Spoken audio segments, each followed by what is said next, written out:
का complete course ready किया है। ये कोर्स को हम 3 एपिसोड में डिवाइड करेंगे। इसमें ये फर्स्ट एपिसोड रहेगा। इस वीडियो में हम सीखेंगे कि चार्ट पैटर्न क्या होती है, चार्ट पैटर्न में परफेक्ट एंट्री और एग्जिट कैसे करनी है, चार्ट पैटर्न के पीछे की साइकोलॉजी, चार्ट पैटर्न कितने टाइप्स की होती है। आइए देखते हैं चार्ट पैटर्न का मतलब क्या होता है। चार्ट पैटर्न अलग अलग कैंडल के कॉम्बिनेशन से बनती है और हर एक पैटर्न का अलग अलग मतलब होता है।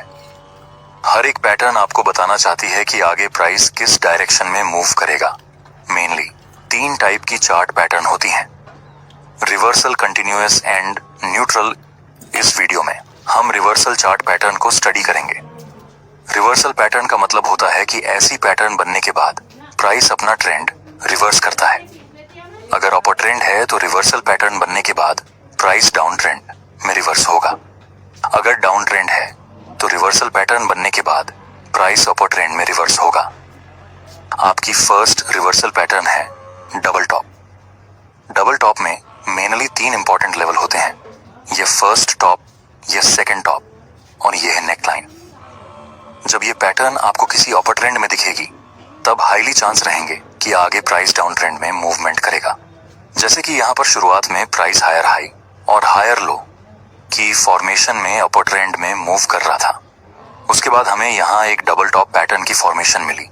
फिर प्राइस अपर ट्रेंड में से डाउन ट्रेंड में रिवर्स हो गया।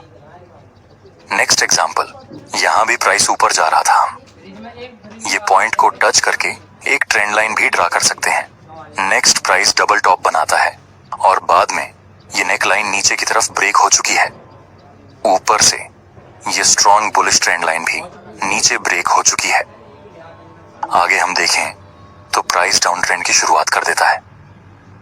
आपने ये तो सीख लिया कि डबल टॉप बनने के बाद प्राइस डाउन ट्रेंड में शुरुआत करता है, लेकिन क्यों इस पैटर्न में ऐसा होता है? तो कि ये पैटर्न बनने के बाद प्राइस नीचे गिरता है। इसका आंसर फाइंड करने के लिए हम इस पैटर्न के पीछे की साइकोलॉजी समझेंगे। देखिए, इस ग्राफ में प्राइस बुलिश ट्रेंड में है, ये सपोर्ट और ये रेजिस्टेंस। यहाँ हम देखें तो प्राइस इस सपोर्ट तक नीचे गिरता है, उसके बाद प्राइस ऊपर जाता है और रेजिस्टेंस तक पहुंच जाता है। यहाँ तक सब कुछ नॉर्मल चल रहा था।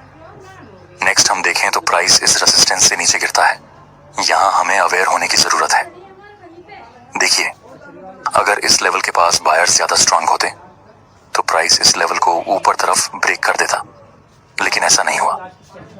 प्राइस इस रेजिस्टेंस से ही नीचे गिरने लगा। तो अभी माहौल जैसा है, इसका मतलब हुआ कि बायर्स कमजोर पड़े, या फिर हम ऐसा कह सकते हैं कि बायर्स की एक्टिविटी कम हुई।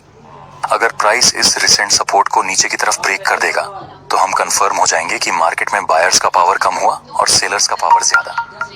लेकिन जब तक यह नेकलाइन ब्रेक नहीं होती तब तक हम कुछ नहीं बोल सकते, और ऐसा हो सकता है कि प्राइस इस नेकलाइन तक आकर फिर से ऊपर चला जाए, ब्रेक डाउन कर देता है।